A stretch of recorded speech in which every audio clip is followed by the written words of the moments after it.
Buenas noches, ¿qué tal? Bienvenidos amigos y amigas, una semana más con ustedes, programa número 22 de nuestro Ni Más Ni Menos. Esta semana hay muchas cosas que contar, por ejemplo, aparte de ese nuevo temporal que ya prácticamente nos está haciendo que nos acostumbremos a ello en Asturias, hay que hablar, por ejemplo, de los Oscar que se celebraban el fin de semana pasado y nuestra experta en cultura, Rosa Trapiello, va a hablar de ese tema, pero sin duda una buena noticia que recibíamos esta semana en ese terreno económico tan pantanoso y tan acostumbrado a darnos pésimas noticias es el descenso del paro. No ha sido mucho, pero que el paro baje en febrero es algo casi histórico ya, no lo hacía desde el año 2007. Lo cierto es que esos datos del paro son fácilmente manipulables en ocasiones. Las estadísticas son siempre, bueno, no sé si manipulables, pero como mínimo confusas. Y la forma de medir el número de desempleados en nuestro país también. A veces nos hablan de la EPA, de la encuesta de población activa, otras ocasiones nos dan datos propiamente del Ministerio de Empleo. Vamos a intentar hoy explicar un poco este asunto en el arranque del programa, antes de, como decíamos, que llegue Rosa Trapiello y antes de nuestro debate con Diego Barceló. ¿Qué tal, Diego? ¿Cómo estás? ¿Qué tal, Víctor? Ya digo, es un poco confuso, ¿no?, la forma de medir cuántas personas están en paro. Es confuso porque muchas veces por tratar de dar una buena noticia, los diferentes gobiernos han ido cambiando la forma en que publican la información. En lo que se refiere a desempleo, hay básicamente dos tipos de datos, de fuentes de datos. Uno son registros públicos y otro son las encuestas. Bien. Entonces, los registros públicos son básicamente dos. Uno es los datos de cotizantes a la seguridad social. ¿Cuánta gente hay cotizando? Y el segundo dato es de lo que antes se llamaba el INEM, que ahora es el Servicio Público de Empleo Estatal, que es la cantidad de parados que están registrados ahí. Ahora, esos, como digo, son registros. Por otro lado, tenemos la encuesta de población activa. La encuesta de población activa es una encuesta enorme que se hace en todo el país, que abarca a más de 65.000 viviendas. En total, esto equivale a encuestar a más de 180.000 personas y se hace con una metodología común en toda la Unión Europea. Y es un trabajo muy bueno, pero publica sus datos trimestralmente. Entonces, para llenar ese hueco informativo que hay por la periodicidad trimestral de la encuesta de población activa, cada mes se publican los datos de los registros. Y ahí es donde viene la confusión, porque los datos de paro y empleo son diferentes en una y en otra fuente de información. Entonces, por ejemplo, en el caso de los cotizantes de la Seguridad Social, unas veces se publica y se difunde el dato del número de parados el último día del mes, el número de cotizantes el último día del mes. Y otras veces se da el dato promedio, el número de cotizantes que hubo a lo largo del mes en promedio. A su vez, cualquiera de estas dos se difunde la variación respecto al mes anterior. Y ahí es donde viene... Y ahí provoca un auténtico caos. Porque hay meses que, digamos, es imposible que en todos los meses positivos o negativos por una cosa que se llama la estacionalidad. La estacionalidad es cómo influye la época del año en la actividad económica. Correcto. Un ejemplo fácil, en verano se venden más helados y refrescos que en invierno. Y habrá más empleados en hostelería, heladería, etc. Exacto. Entonces, así tenemos que, por ejemplo, en todos los eneros, con crisis o sin crisis, el empleo cae. En todos los agostos, con crisis o sin crisis, el empleo cae. Y después, normalmente, marzo, abril, mayo, junio, julio son meses positivos. Marzo y abril son un poco raros porque depende de cómo caiga la Semana Santa, a veces los datos son mejores o peores. Claro. Entonces, pero esto, digamos, es algo normal. Por eso que a veces cuando en septiembre nos digan que en agosto cayó el número de cotizantes, no hay que asustarse porque es algo absolutamente normal. Entonces, lo que hay que hacer, para mí, para que la gente no se líe, lo que tiene que mirar o tiene que prestar atención simplemente cuando hablen de la variación interanual. ¿Y qué significa la variación interanual? Es cómo varió el número de cotizantes o de parados en febrero en comparación con el mismo mes del año anterior, con febrero pasado. Y precisamente en ese tema es donde hubo una tremenda novedad importantísima novedad, que como los datos se difunden mal, no se le ha prestado la suficiente atención. ¿A qué te refieres? Me refiero a que durante 68 meses, desde junio del 2008 hasta enero pasado, durante 68 meses, si uno tomaba el número medio del mes de cotizantes de la Seguridad Social y lo comparaba con el mismo mes del año anterior, daba una caída. 68 meses seguidos cayendo. O sea que al final teníamos caída sobre una caída, sobre otra caída, sobre otra caída. 68. 5 veces caída. Una cosa impresionante. Y ahora en febrero, por primera vez desde junio del 2008, el número de cotizantes aumentó.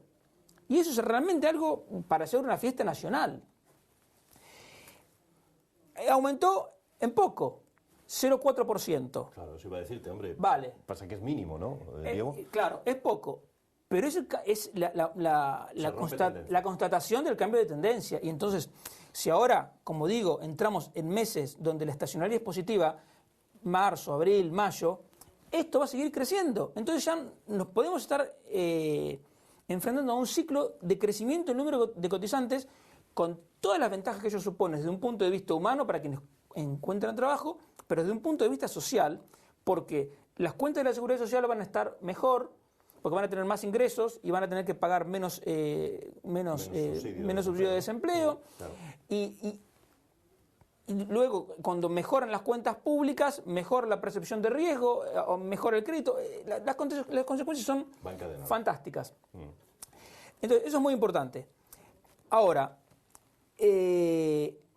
esto se viene a sumar al descenso del paro. El descenso del paro registrado, y en este caso siempre se publica el dato del último día de cada mes, ya viene cayendo hace 5 meses, comparando, como digo, un mes con el mismo mes del año anterior.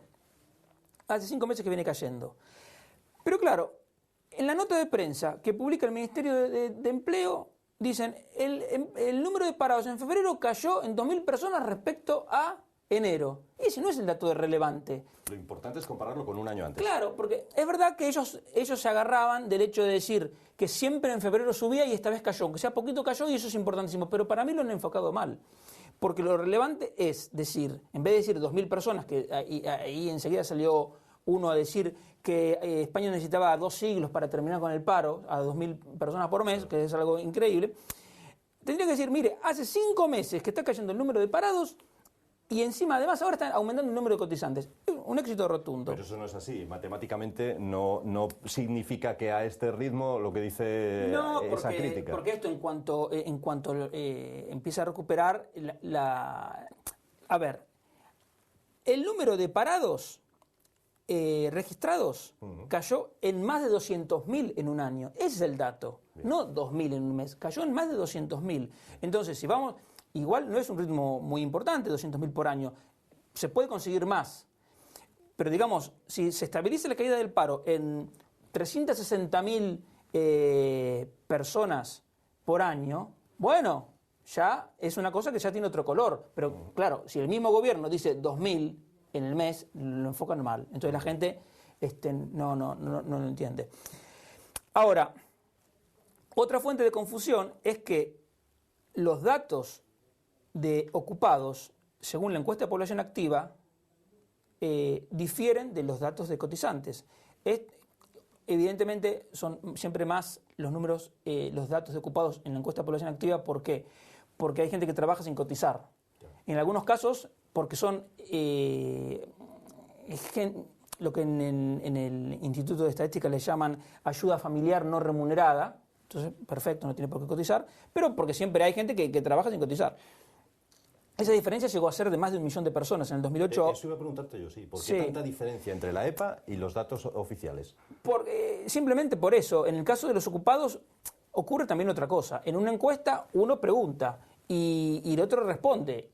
A lo mejor, y como la pregunta es si trabajó en la semana anterior al menos 1 hora de manera remunerada o no, y a lo mejor la persona o miente porque tiene miedo, no le cree, aunque eso está todo sujeto a un secreto estadístico, claro. A lo mejor le miente, claro. A lo mejor se olvidó o a lo mejor, vaya a saber, hay muchas posibilidades. Claro. La diferencia se ha ido achicando con el tema a lo largo de la crisis porque, insisto, en el 2008 la diferencia entre la EPA y el número de cotizantes era de más de 1 millón y ahora es de 400.000. Y con el paro pasa algo parecido, porque muchas veces escuchamos la cifra, no, hay 6 millones de parados, no, hay 5 millones de parados, y entonces la gente se confunde. El tema ¿cómo es? Parados apuntados en la lista del empleo público de empleo estatal, del sistema público de empleo estatal, son 4.800.000 personas. Ese es el último dato de febrero. Hace un año, en febrero del 2013, eran más de 5 millones, eran 5.040.000. Por eso es lo que decía que cayó en más de 200.000. Ahora, según la encuesta de población activa, son la estimación para el primer trimestre, el dato todavía no está publicado, pero nosotros estimamos que son 5.950.000, casi 6 millones. Hay una diferencia de más de 1 millón entre uno y otro. ¿Y por qué hay gente que en la encuesta de población activa está considerada como parada y no está en las listas de la anterior INEM? Porque a lo mejor hay gente que empezó a buscar trabajo ahora y antes no trabajó. A lo mejor hay gente que sí, hay una cantidad de situaciones. La más típica es esa, que uno no se apuntó porque empezó a buscar trabajo hace poco o porque antes está estudiando y se encuentra algo bueno, entonces... Por concluir, lo último que quieras añadir, Diego, yo te preguntaría también, por tanto, ¿cuál es más fiable? ¿De qué nos debemos fiar más? ¿Qué hay? ¿Los millones de parados que dice la EPA o los millones de parados que dice el antiguo INEM? El dato, para mí, económicamente más importante es el de la encuesta de población activa, que es el que se realiza con una metodología común para toda la Unión Europea. Ese es el dato. Y ese es el dato que dice que ahora hay un 26% de tasa de desempleo. Y justamente con esto, para terminar, quería decir lo siguiente. Todos sabemos que a mayor capacitación las oportunidades de empleo aumentan. Eso es muy importante. ¿Sí? Claro. Pero nunca nos dicen en qué medida. Y bueno, entonces le voy a dar los últimos datos de tasa de desempleo en toda España según el nivel de estudio. Para los analfabetos, 57% de tasa de desempleo. Los que tienen educación primaria tienen una tasa de paro de 40%. Los que hicieron la primera etapa de la educación secundaria tienen un 33%. Ya es la mitad que los analfabetos. Los que completaron la segunda etapa de la formación de la educación secundaria tienen un 26%. Los que alcanzaron la educación superior, es decir, universitaria, tienen un 16%. Y los que están en la cúspide, que son los que hicieron un doctorado, tienen una tasa de paro de menos del 5%. Entonces, analfabetos, 60% de tasa de desempleo. Doctorado, menos de 5% de tasa de desempleo. Entonces, el consejo para la gente es que se capaciten en lo que sea, que aprendan a hacer cosas. Porque esto no quiere decir que todos los que tienen educación universitaria o doctorado están trabajando en lo que estudiaron y lo que les gusta. No, pero están trabajando. Correcto. Así que ese es el mejor consejo que podemos dar. Las estadísticas ahí no mienten, aunque, como yo decía, a veces se puedan manipular, pero en este caso es bastante evidente. Sí. Diego Barceló, muchísimas gracias por explicarnos todo esto tan complicado de las encuestas de población activa, los datos del INEM. Esperemos que haya quedado suficientemente claro. Bueno, señores, nos vamos a los Oscars enseguida con Rosa Trapiello.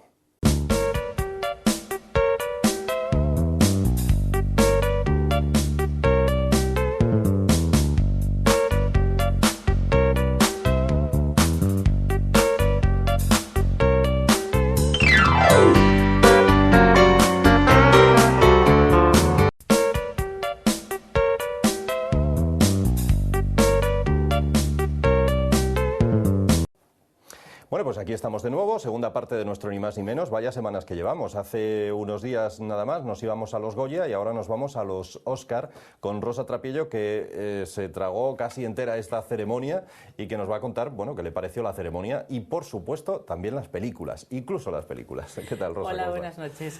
Bueno, ¿qué te pareció la gala, para empezar, Rosa? Pues la gala, los Oscars de Hollywood no suelen decepcionar, o sea... Esto no es como los Goya. Bueno, pesados igual, porque claro. Es muy pesado, o sea, yo no soy capaz de verlo entero, yo lo veo a trozos, pero bueno, son pesados y unas veces es más entretenido, otras veces menos. Bueno, este tipo de espectáculos, que es lo que son, claro, no tiene comparación con el español, pues por el glamour que derrocha, ¿no? No es lo mismo que salgan a cantar los que salieron aquí en los Goya que salga Bono. Claro. Entonces, claro, y ahí las comparaciones tal. Pero bueno, yo diría que los Oscars de Hollywood constituyen una de las principales fuentes de vender ese país de forma cultural, política y de moda, porque este año en estos Oscars fueron vistos por 43 millones de personas en directo. En los 10 últimos años nunca había aumentado tantísimo el número de espectadores. Todo está medido en los Oscars, todo, hasta las bromas. Sí. Hasta las bromas están medidas. O sea, del principio a fin saben, por eso me imagino que a los que están allí se les hace tan pesado, porque de principio a fin está todo medido. Yo, este año, las películas las dividí, las que estaban nominadas, como en 3 partes, porque muchos años compruebas que hay como temáticas recurrentes, ¿no? Entonces yo lo dividí en la supervivencia, porque hay unas cuantas películas nominadas que tratan de eso, el héroe o la heroína que sobrevive él solo luchando, tal. Ahí hay un grupo que estaría Capitán Phillips, una de ellas. A mí es una película que me gustó mucho. Tom Hanks hace un papel estupendo. La primera recomendación. Y no llevó nada. Está nominada a un montón de... No se llevó nada. No se llevó nada, nada. Y la verdad es que Tom Hanks está fenomenal. Y la película es una película muy entretenida, se lleva muy bien. Bueno, pues es la historia de unos somalíes que atracan, atacan un barco como piratas somalíes. Como pasó con algún barco español. Efectivamente. Y parece ser que es uno de los primeros y está francamente bien la película. Luego está Gravity, donde Sandra Bullock, la metemos? en el mismo, en el de supervivencia. Sandra Bullock quiere volver a la Tierra como sea y viva. Y entonces lucha también sin cesar ella sola. Y luego la de Dallas Buyers, que se llevó algún Oscar, que es de la película donde Matthew McConaughey llevó el Oscar al mejor actor. Esta película trata también de un señor que es seropositivo y que lucha él solo contra la industria farmacéutica y tal. Bueno, la superación, que eso, bueno, pues en Estados Unidos yo creo que vende mucho. Luego, yo tengo otro apartado que digo que es la realidad, las que están basadas en hechos reales. Por ejemplo. 12 años de esclavitud, una historia basada en hechos reales del negro que no era esclavo pero que lo secuestran, tal. Esa película en Estados Unidos aparte que ha gustado mucho por la temática, conecta con mucha gente. Y bueno, es un poco más de lo mismo, pues también, una película basada en hechos reales. Lo que parece, Rosa, es que en Estados Unidos, si quieres llevarte un Oscar, si tratas temas sociales, qué sé yo, de apartheid, de discriminación a los gays, Sí. Tienes muchas posibilidades. Muchas. Yo creo que muchas. Luego también dentro de la realidad, que yo hice ese apartado, está El Lobo de Wall Street, que la gente, yo no la he visto, la voy a ver en breve. Los críticos a nivel mundial dicen que es la mejor de todas las que se presentaron. No ganó nada tampoco. Hombre, yo digo que una mala película de Scorsese seguramente que es mucho mejor que una buena de otros. Sí. O sea que tampoco llevo nada. Y luego hay una película que se titula El encuentro de Mr. Banks, que es una película también, la realidad, que es sobre la historia de Walt Disney, todo lo que hizo para conseguir tener los derechos de Mary Poppins. Es un poco, va por ahí la historia. Y luego, yo lo divido, había otro apartado para mí que era la familia. Bueno, la familia en Estados Unidos es un tema recurrente. Exactamente. Sí. O sea, familiares no, que traten el tema de la familia, ¿no? Ahí estaba Nebraska, de Alexander Payne, y Agosto, que yo no lo he visto tampoco, y Her, que también dicen que es una de las películas de las mejores películas. Solamente llevó un Oscar al mejor guión adaptado. Vamos a ver, esta película es un poco difícil, es de un hombre que se enamora de un sistema operativo, vamos a decir, de la voz de un sistema operativo. Es una película un poco compleja, ¿no? Pero bueno, yo quiero decir también que los Oscars que tienen... los premios en general tienen su parte y su parte, ¿no? En los Oscars yo quiero destacar que son de fiar y no son de fiar. Nunca tuvo un Oscar, por ejemplo, Alfred Hitchcock. Nunca tuvo un Oscar como mejor director. Como tampoco lo tuvo Orson Welles, Stanley Kubrick, Howard Hawks o Ernest Lubitsch. Nunca tuvieron un Oscar como mejor director. Luego lo tuvieron, todos ellos siempre se lo dan pues honorífico, acaban dándoselo. Pero como mejor director, nunca. Nunca. Es curioso. Que es curioso. Luego, como mejor actor, por ejemplo, Cary Grant, Kirk Douglas, nunca tuvieron un Oscar a mejor actor. También lo tuvieron luego pues a toda una carrera, al reconocimiento, pero ya se les caía la cara, claro. se les caía la cara y dicen, Que bueno, se va a morir y no tiene un Oscar, Greta Garbo nunca tuvo tampoco un Oscar a la mejor actriz, con lo cual, partiendo de esa base, ya los premios hay que ponerlos en remojo, ¿no? Porque dices, bueno, si estos estrellones, estas cabezas de personas no tuvieron... Se puede decir también que, bueno, John Ford fue el que más Oscars ha tenido a lo largo de la historia de los Oscars. Tuvo 6 como mejor director, merecidísimos, indudablemente. 6 por largometrajes y 2 por documentales.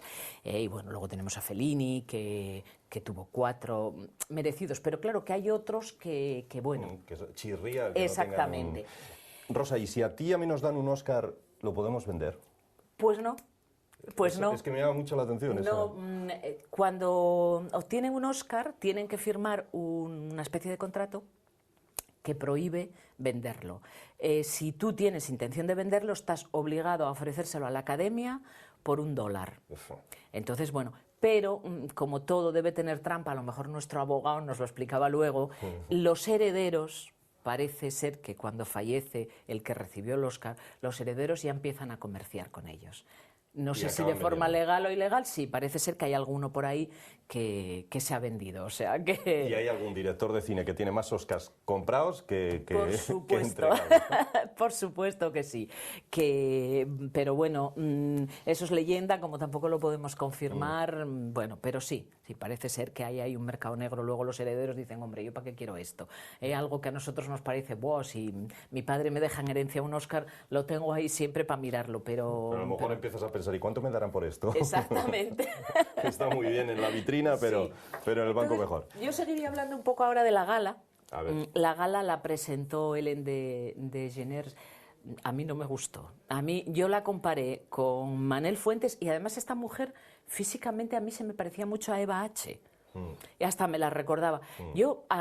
Hay mucha gente que le gustó lo que ella hizo, a mí no me gustó nada, porque es ese tipo de humor que yo o no lo entiendo, no sé, a lo mejor los americanos les llega eso de encargar una pizza, vienen con pizza, se ponen allá a comerlas, no sé, luego unas bromas de mal gusto. Le hice una broma a Liza Minnelli de muy mal gusto, no sé si la oísteis. Liza Minnelli está mayor. Evidentemente, la mujer se conserva, pero es mayor, tiene muchos años. Y entonces estaba sentada ante el público y se dirigió a ella, la conductora de la gala, y le dijo, es usted el mejor imitador de Liza Minnelli, caballero, que he visto en mi vida. La pobre Liza Minnelli. Como son profesionales de mano, la cara, luego ya sonreía, pero... No sé, a mí me parecen detalles de mal gusto. Luego la foto que, bueno, como ahora esto está tan de moda, que estamos tan globalizados, el selfie de hacerse la foto con los actores, bueno, que claro, eso lo que hay que contar es que en 40 minutos, ella lo subió al Twitter, lo retuitearon, en 40 minutos había 1 millón de retuiteos. Y cuando acabó la gala, había 2,5 millones de retuiteos de esa foto. Es impresionante. Luego ya, como la gente, en fin, es graciosa también, hay mucha gente muy graciosa por el mundo haciendo cosas, ya hay un montaje por ahí con esa foto. Claro, da lugar a esa cosa. Sí, hay un montaje y entonces están todos mirando así, debajo está Leonardo DiCaprio llorando. porque el pobre lleva 5 veces siendo nominado y nunca le cae absolutamente nada. Entonces, bueno, en fin.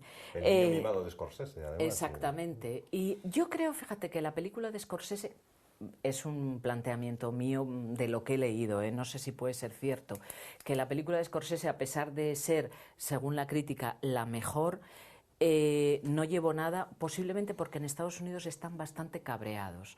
Como está hecho, la película se basa en un hecho real de este fulano que era un broker que estafó a diestro y siniestro, no sé si hablan de 70 millones de dólares, y solamente le cayeron 4 años, y el tío no ha devuelto el dinero, lo está devolviendo como quien dice a plazos, pero vuelve a vivir maravillosamente, se codea con la gente del cine, y entonces los afectados en Estados Unidos dicen que es una burla porque se está dejando de lado el problema que ellos tienen personal, gente que la dejó en la ruina, y el hombre está viviendo otra vez una vida maravillosa. Entonces yo creo que ahí, los americanos que son tan suyos, yo creo que ahí igual hay algún tal. Si entramos... Añadir, Rosa, sí. No, los premios igual. Bueno, pues nada, Gravity, que llevó 7, visualmente es fantástica. El que no la haya visto, por favor, que la vea. Mejor en cine. Por supuesto, Y si en puede, cine mejor en se 3D. puede, en cine y en 3D. Y vamos, ya si puede verla en Unimax, en Unimax. Hay que verla de cualquier manera, si no se puede ver en 3D, pero verla. Es una película fantástica, visualmente fascinante.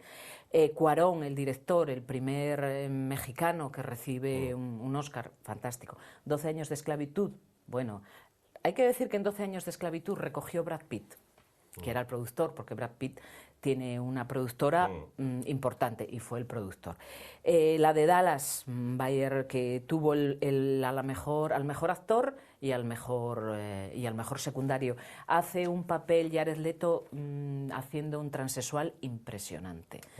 Y luego la mejor actriz por Blue Jasmine, Cate Blanchett, la película de Woody Allen, que parece que Woody Allen vuelve otra vez a sus orígenes, a ser el Woody Allen de hace...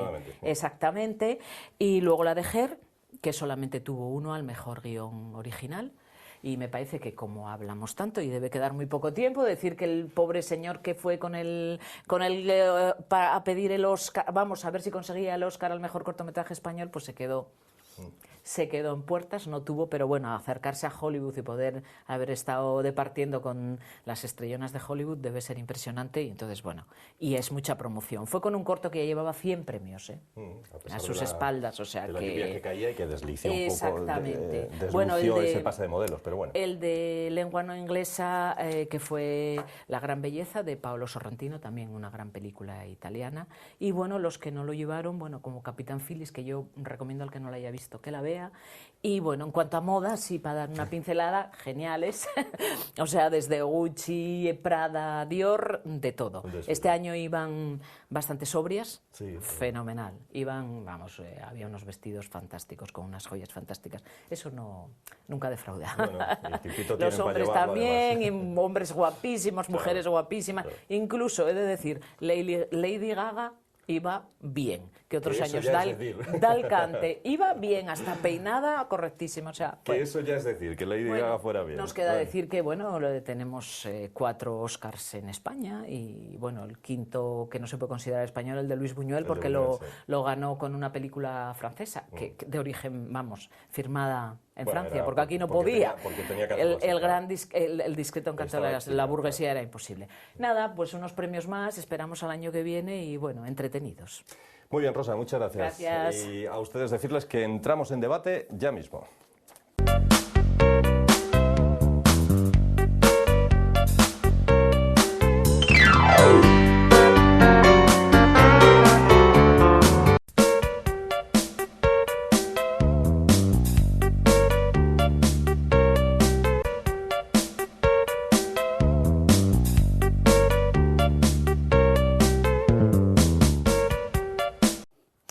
Bueno, pues aquí estamos, señoras y señores, en este debate, ya en la última parte, última etapa de nuestro Ni Más Ni Menos. Menos mal que parece que vuelve el tiempo primaveral y dejamos atrás el temporal y todas esas cosas. Ya hablábamos con Gonzalo hace unas semanas de quién paga todo eso. En este nuevo temporal, Gonzalo, de nuevo el consorcio tendrá que hacerse porque cargo, los vientos superiores a 130 km por hora, por lo tanto serían daños consorciables. De nuevo, sí, así es. Bueno, damos la bienvenida a Gonzalo, por supuesto, y también a Rosa Trapiello, de nuevo. ¿Qué tal, Rosa? Hola, ¿Cómo estás? buenas noches. Y con nosotros Diego Barceló. ¿Qué tal, Diego? ¿Qué tal? Oye, ¿vamos camino de una confrontación bélica seria entre Estados Unidos o entre Occidente y Rusia? ¿O no será para tanto la cosa con esto de Ucrania, que estamos todos alarmados? A ver, en mi opinión no. Parece que aquí el juego es bastante claro, ¿no? Rusia no va a renunciar a ese protectorado, llamémoslo así. En concreto, yo creo que lo que más les interesa es Crimea. Europa está cautiva del gas ruso. Ucrania también. Y Estados Unidos está muy lejos. Y Estados Unidos además está en una época de una política de un cierto repliegue, ¿no? está volviendo un poco a los tiempos de América para los americanos y no complicarse la vida. Yo no creo que, por lo que lees por ahí, no parece que la escalada puede ir mucho más allá, al margen de todo, y cito a Sarah Palin. Sarah Palin dijo que esto iba a pasar donde iba a pasar precisamente porque Obama es un líder blando que tiende a hablar demasiado y no a mantener posiciones firmes. Es decir, las posturas que mantiene Obama respecto de tanto de Rusia como del Islam tienen mucho que ver en que el escenario que tenemos ahora es unos Estados Unidos débiles en política exterior, que no tienen una forma de imponer, que no hay que imponer, no aquel gendarme que del mundo ya no lo es. Y tiene mucho que ver con que precisamente Rusia ha crecido por eso. Saben lo que quieren, saben a dónde van y además ellos no tienen miedo a hacer la guerra. Y yo creo que lo están haciendo muy bien. Meto el ejército, pero digo que no soy yo, pero lo tengo ahí colocado y los tengo por ahí paseando y no sabemos quién son. Yo creo que no va a pasar nada porque Europa está cautiva. Europa es una Europa socialdemócrata, acomodada y cobarde que tampoco tiene... hacer la guerra no va con nosotros. Yo lo que creo que merece una reflexión es el papel jugado por los mercados financieros. Estamos acostumbrados a que de los medios de comunicación se nos diga que los mercados financieros son una suerte de cueva de especuladores, avaros, egoístas, bueno, y sin embargo, acá hemos tenido una experiencia muy notable. O sea, el fin de semana que pasó, la situación en Crimea iba escalando, el ejército ruso se aproximó, Ucrania también alistó su ejército, parecía que todo se encaminaba a un conflicto. El lunes, ¿qué pasó? La bolsa de Rusia cayó más de un 10%, el rublo se devaluó a tal punto que el Banco Central de Rusia tuvo que elevar los tipos de interés y además para defender a su moneda tuvo que vender miles de millones de dólares de sus reservas. Además hubo pérdidas en todas las bolsas del mundo. Y al día siguiente, martes por la mañana, el presidente Putin hace una conferencia de prensa en un tono moderado, conciliador, que bueno, que en realidad no, como nosotros en ningún caso pensábamos atacar a Ucrania, simplemente estamos defendiendo, y dijo cosas que eran absolutamente razonables y defendibles para cualquiera de nosotros. Y eso, en gran medida, se debió a la presión de los mercados financieros. Entonces, ¿qué quiero decir?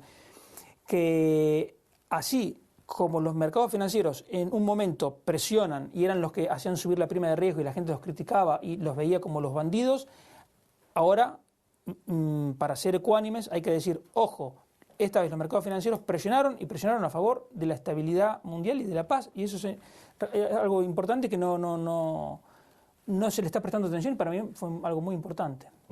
Rosa. Sí, yo creo que un poco con lo que dice Gonzalo, están un poco flojos, sobre todo en Europa, por los motivos que todos conocemos, pero mi pregunta es la siguiente: si ahora en Crimea se va a hacer un referéndum, que parece ser que así va a ser, para si los ciudadanos quieren ser rusos o seguir en Ucrania, ¿qué va a suceder ahí con los resultados de ese referéndum? ¿Qué va a pasar? Porque yo lo que he estado viendo y leyendo, parece que los ciudadanos, salvo que esto sea también un montaje de Rusia o de Putin, hay muchos ciudadanos en la calle diciendo que quieren ser rusos, que quieren el protectorado ruso, gente con banderas. Hay un punto de partida que yo escuché, a mí eso me preocupa, pero yo no sabía, que Crimea fue un regalo de Rusia a Ucrania, o sea, Crimea era Rusia. Sí.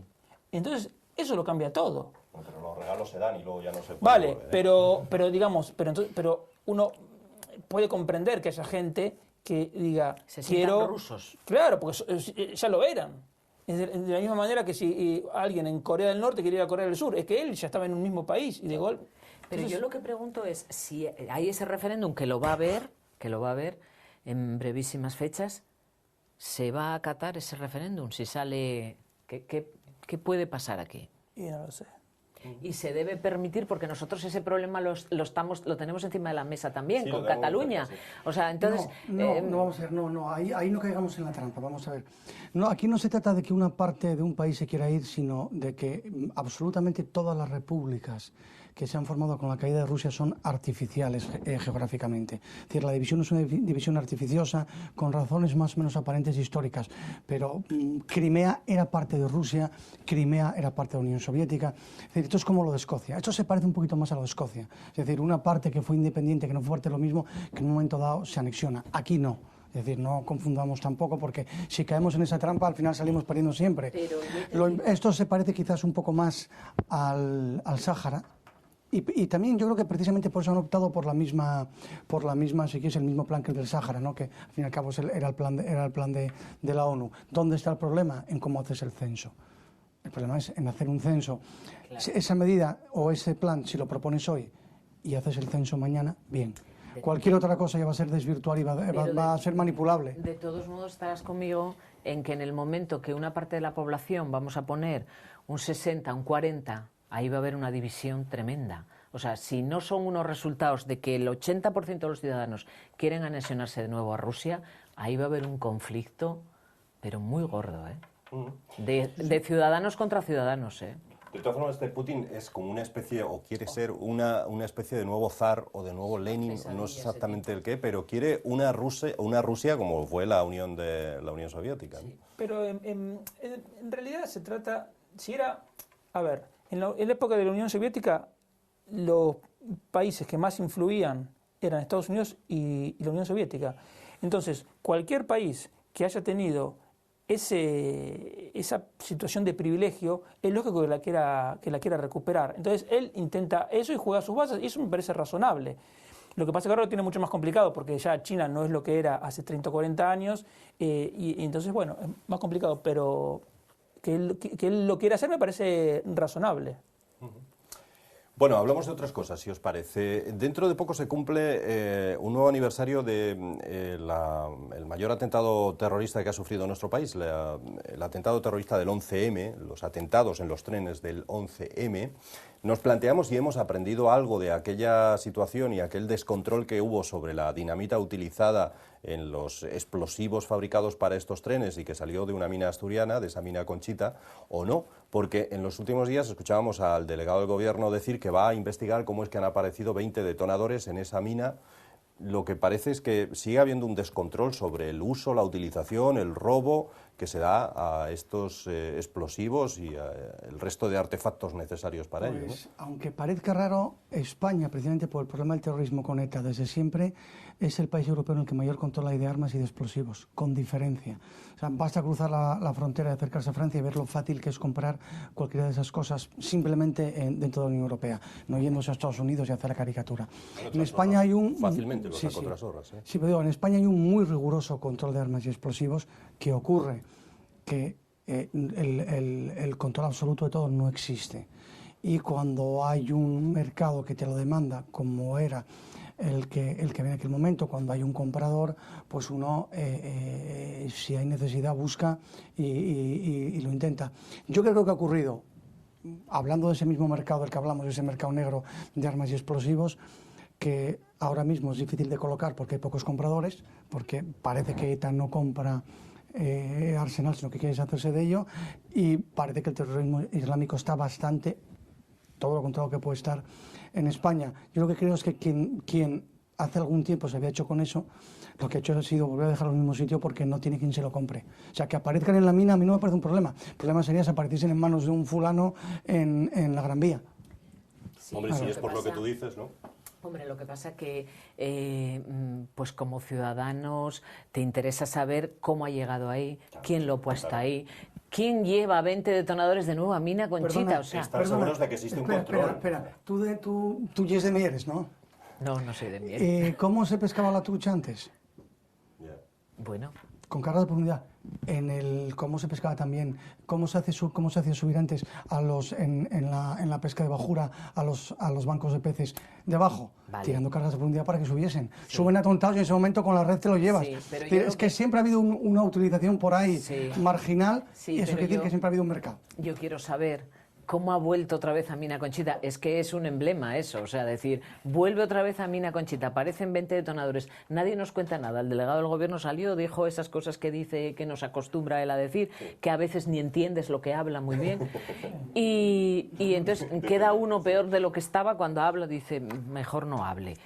Y dices, pero nos piensan dar información porque... Una de dos, que es que ese sitio está de nuevo abandonado y no lo mira nadie. O sea, nadie pasa por allí a comprobar que aquello no está cerrado. O sea, a mí me da la risa. O sea, parece un país bananero. Porque lo están controlando. parece un país... No, porque perdón, Sí. Diego, lo encontró alguien de forma accidental. O sea, 20 detonadores. No, esto, que no nos contarán la verdad, pero esto es una broma. Más que la mina Conchita parece el Corte Inglés. Si no te gusta Esto- lo devuelves y ya está, Esto ¿no? ni Pepe Gotera y Otilio, la verdad. Yo digo ver, lo siguiente, Diego. con el 11M el problema que se ha generado en España es que hay una versión oficial que dice que el 11M fue culpa de que Aznar llevó tropas a Irak y por culpa de eso fue el atentado. ¿Y qué pasa? Cualquiera que ponga la más mínima duda sobre esa versión oficial pasa a ser automáticamente un fascista de extrema derecha, antidemocrático, que pone en riesgo el Estado de Derecho y todas sus instituciones juntas. Y eso es una barbaridad. Porque nos guste o no nos guste, se quiere reconocer o no, hay muchas cosas que del 11M no se saben. Y por eso sería razonable, y en cualquier país creo que lo sería, que se siguiera investigando. Porque, por ejemplo, no se sabe quién fue el autor intelectual. No se sabe por qué los trenes fueron mandados a desguazar y lavar con acetona a las 48 horas del atentado, cuando todavía se conserva el coche en el que iba Carrero Blanco cuando lo mataron en el 75. ¿Por qué es que había más mochilas que detenidos cuando cada mochila era puesta por un detenido? ¿Por qué si eran islamistas, justamente en este atentado no se inmolaron, cosa que sí hicieron en todos los demás atentados que hicieron? Entonces, y como esto, se pueden hacer muchas cosas más. Ahora, de eso ¿qué hay que derivar?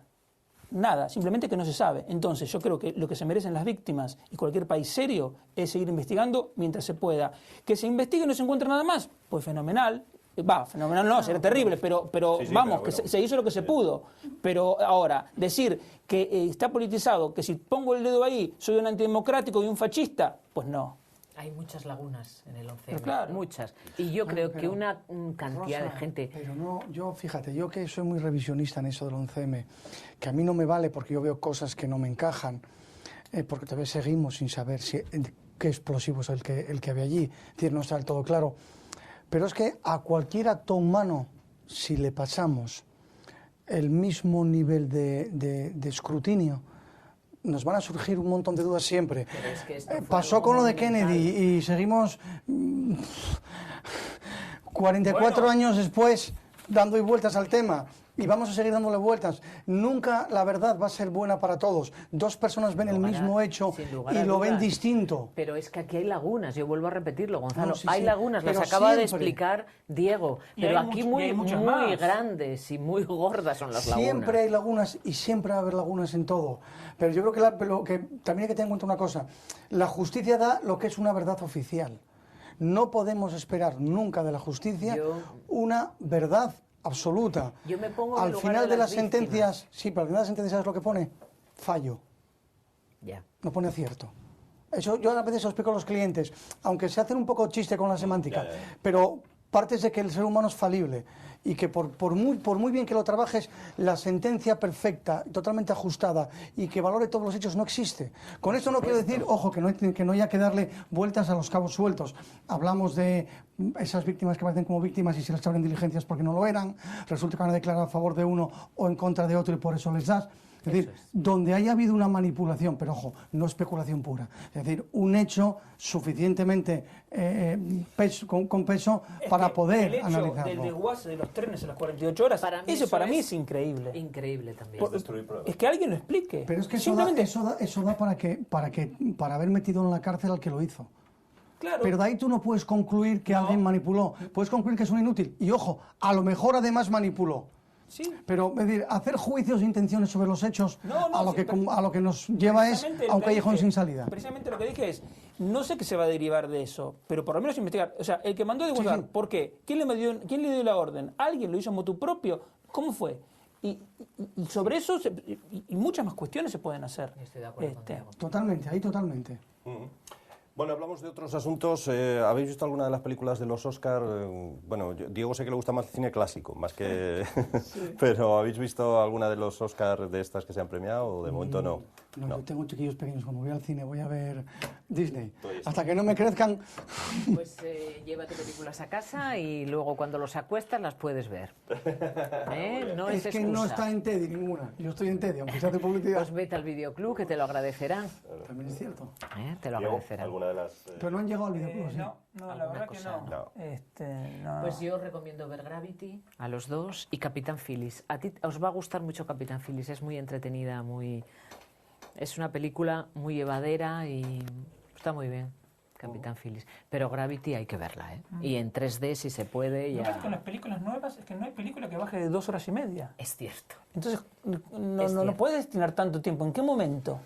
Entonces, y A la además, noche, y el a la otro, noche, y el otro al problema, dormir lo tienes y el que otro ver. problema que hay es que aquí en España nos siguen imponiendo ver todas las películas traducidas. No, claro, la dictadura de las películas. Eso es una cosa muy curiosa que la gente de izquierda que detesta a Franco nunca denuncia esto, que es una cosa de Franco. Hombre, yo voy a lanzar... Pero Bueno, esta semana, luego hablamos de eso, lo porque bueno esta semana... sería sí. que dar la elección. ¿Usted quiere ver la versión original DVD en ahora ya lo subtítulo? puedes hacer, Bueno, ya lo DVD puedes sí, hacer. pero en el cine, yo te digo, muchas veces no voy al cine por no escuchar, por ejemplo, sobre todo al que traduce a Woody Allen, que es insoportable. Y aquí en España la gente quedó convencida de que lo traduce bien, y pues lo traduce fatal, porque cualquiera que haya escuchado hablar a Woody Allen, como habla, no habla así. Pero los dobladores es un caso muy específico el que dices. Los dobladores españoles son buenísimos. Pues yo no lo creo. Yo sí Son lo creo, buenísimos, sí. son Son de lo muy mejor. buenos. Yo tengo una amiga Y dobladora mejoran la además película a veces,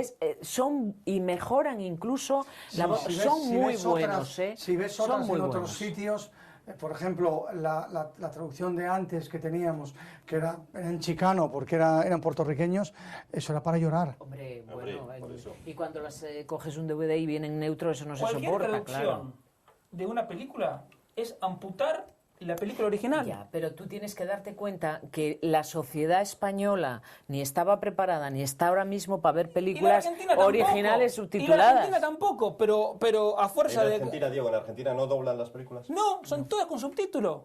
Todas con subtítulo. Y entonces uno, a lo mejor, evidentemente, si uno ve una película rusa o alemana, no entiende lo que dice, pero por lo menos escucha la voz original. Para mí eso es capital. No, yo te voy a decir una cosa, el cine es imagen y sonido. Precisamente. Pero si tú tienes que estar leyendo el subtítulo de la sí, película, claro. te estás perdiendo Si una además parte voy a leer al importantísima cine. No, de la imagen. Te digo que sí. Esa dictadura del doblaje ha achanchado a la gente que ha perdido la costumbre y se pierde, es una Perdón, pena. ¿qué es chanchado? Eso ¿Qué iba es a preguntar yo, chanchado? digo, chanchado. Mira, Bueno, perdón.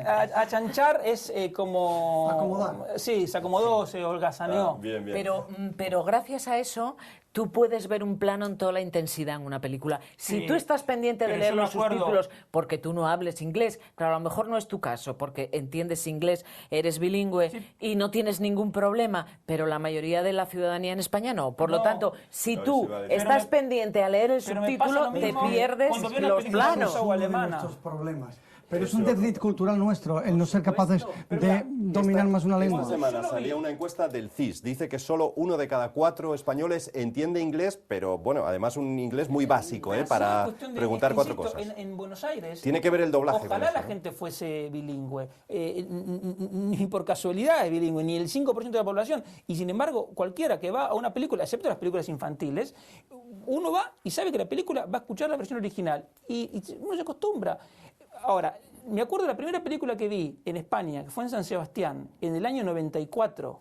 Yo entré al cine normal, a ver Pulp Fiction. Y tú esperando el rótulo, Me pongo a ver, esperando los subtítulos. y cuando lo veo a Travolta, diciendo, joder, me parecía tan ridículo. Y yo en ese momento me dio risa. Pero ahora no voy al cine por eso. Bueno, pues estás condenado a verlas en DVD, que sí Claro. puedes decir Sí, idioma sí, el claro. que tú quieras. Oye, y precisamente, y ya que de este asunto del inglés sabe bastante Diego, el que hablemos tan mal español, tan mal inglés, los españoles, tiene que ver con... Y español muchas veces también, ¿no? Como para hablar inglés, si el español ya... Eso, Te la cogió votando. mi papá muchas veces decía eso, ¿para qué estoy en inglés si no sé hablar español? Y es verdad. Influye, digamos, en el oído, un poco influye, pero eso ya depende de la habilidad de cada uno para los idiomas. Yo he conocido casos mejor dicho, mi tío me comentaba de una persona que era tan fanática del cine que aprendió inglés a fuerza de ver películas, pero eso es una excepción. No, es una ayudita, pero nada más, no pasa de eso. Bueno, las estadísticas os las creéis, hay mucha, lo digo porque antes hablábamos de esas encuestas que se hacen, por ejemplo, de la EPA y que hay una diferencia de 1 millón de personas entre los datos oficiales y la EPA. Miente. Las estadísticas... Todo el mundo miente. Tú haces una encuesta sobre cuántas relaciones sexuales tiene una pareja, le preguntas a la mujer, le preguntas al marido y vamos a decir cosas distintas. o porque nos cunde más a los hombres que a las mujeres, o porque estamos empeñados en decir de más. Claro. Evidentemente se miente, pero bueno, eso, el que hace en la estadística también tiene ese patrón para depurarlo. Pero yo creo que lo importante de la estadística es saber cómo se hizo, saber qué hay detrás de la estadística, saber realmente que se está analizando y no quedarse en la letra gorda. Pero en ocasiones las estadísticas son muy buenas para acabar con mitos. Y tenemos una imagen, y además voy a aprovechar para ello, una imagen muy civilizada de los nórdicos, de los europeos. Claro, cuando uno le cuentan y mucho más avanzada, nosotros somos, los latinos, somos unos cavernícolas atrasados. Resulta que la violencia de género, estamos casi 20 puntos por debajo de los países de Centro Europa. Resulta que en índice de suicidios estamos más de 20 puntos por debajo, que por cierto, era bueno que un día analizásemos cuántos suicidios hay en España al día y quedaríamos sorprendidos. Digo quedaríais porque yo ese dato lo miré y no lo voy a dar porque no quiero darlo de memoria, pero además más de uno se asustaría de saber cuánta gente se suicida al día en España.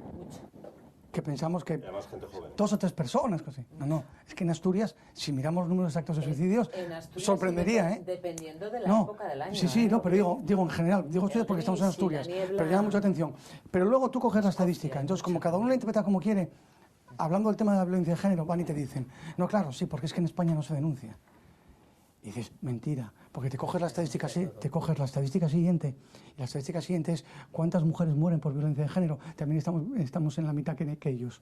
Estamos 10 puntos por debajo de cualquier país nórdico. Luego, al final, los datos de la estadística de denuncias respecto de la existente es la misma en todas partes, porque el ser humano se parece mucho.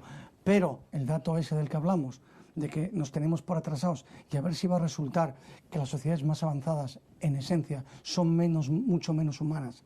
Y por ser mucho menos humanas hay mucha más violencia que nosotros que nos tienen por ser unos cavernícolas atrasados. A ver si va a resultar que la evolución humana no es tan buena como parece. Hombre, la globalización ha hecho que estemos todos... O sea, antes aquí había cosas que hace muchos años, en la etapa franquista, que para nosotros era desconocido, y ahora estamos todos al mismo nivel, y yo creo que en nuestro país incluso muchas cosas por encima de otros países. O sea, hemos corrido, digamos, muchísimo, hemos avanzado muchísimo en muy poco tiempo. Igual era que lo necesitábamos y nos aplicamos a correr. Y con esa globalización hemos perdido nuestra definición de asturiano tradicional, aquella medieval que decía que el asturiano era loco, vano y mal cristiano.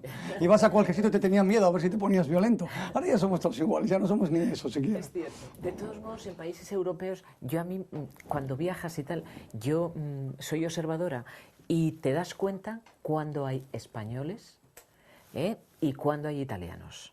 O sea, si estás en un grupo de personas o estás viendo un museo, estás no sé qué, y oyes que alguien que parece que está discutiendo, pero que no está discutiendo, dices español y seguro que del norte. Y siempre aciertas. Siempre aciertas. O por la calle, que van caminando y y yo me incluyo, levantas la voz y dices, pero si estoy como gritando. O sea, y es tremendo. Bueno, ten en cuenta que el país más avanzado del mundo se parece mucho a nosotros, ¿eh? Los norteamericanos son todavía mucho más ruidosos que nosotros. Somos muy ruidosos. No, pero te llamaría la atención lo ruidosos que son ellos, ¿eh? Sí. O sea, Nueva York es una ciudad de locos, pero tú estás en un colegio mayor, como me pasó a mí, y tienes un grupo de norteamericanos cerca y te das cuenta, nosotros hablamos alto, pero lo de ellos...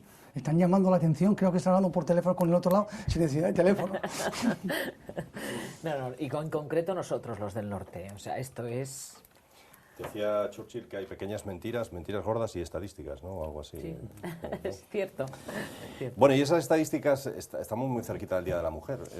Esas estadísticas que hablan de datos de malos tratos, me dicen que estamos fuera de tiempo. Así que lo último, si queréis dejamos el tema para la semana que viene, porque veo, ya noto la cara, noto la sonrisa de Gonzalo y sé que esto va a dar para largo. Así que efectivamente, vale, pues dejamos el tema para la semana que viene, hablamos del Día de la Mujer la semana que viene. Perfecto. Y despedimos hablando de la muerte de del poeta Leopoldo Panero. Leopoldo María Panero, que se va el último superviviente de una familia decadente, una estampa familiar tremenda. Yo recomiendo a quien no lo haya visto que vea la película El desencanto de Jaime Echavarri, que empezó siendo un documental sobre la familia y se acabó convirtiendo en una película de culto. Ha sido una familia de poetas muy desgraciados todos, empezando por su padre, que fue un poeta franquista alcohólico, y sus hijos, que bueno, hoy se ha muerto el último de la familia, ya no queda nadie.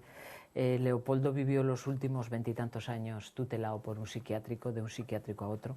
Yo creo que él de vez en cuando controlaba su propio delirio. Yo creo que Leopoldo, Michi, que era el pequeño, que también escribía, bueno, yo siempre decía que era un escritor sin obra, Michi Panero. Escribió alguna columna en El País, bueno, pues le decían, haznos una columna, Michi, porque eran gente pues querida de alguna forma, ¿no? Y hace medio año murió Juan Luis Panero, el hermano mayor, 71 años tenía. Y todos han escrito, todos han hecho poesía. La madre también escribía, la madre, que merece la pena, repito, ver esta película, porque es algo tremendo ver a esa madre que parecía una señora del barrio de Salamanca y luego salía a comprar droga a los camellos para sus hijos. Y eso lo cuenta ella. Y son una familia tan especial. Yo me imagino que a partir de ahora la obra tan original y contundente que tenía Leopoldo, el hijo, el que ha fallecido hoy, pues posiblemente se vuelva a poner en valor, esa frase que tanto gusta decir a los socialistas y que me ha salido decir así, en valor. Yo lo lamento, fue un hombre, bueno, pues eso, que vivió permanentemente en psiquiátricos, el hermano pequeño era alcohólico, el otro pues, similar, la madre. Pero bueno, fueron una familia de artistas, vamos a decir. Bueno, pues así concluimos nuestro debate y nuestro ni más ni menos de hoy. La semana que viene habrá oportunidad de tratar nuevos temas. Muchas gracias, Gonzalo. Hoy con cambio de look, como habrán podido apreciar. Y gracias también a Rosa y a Diego. Buenas noches. Hasta la semana que viene.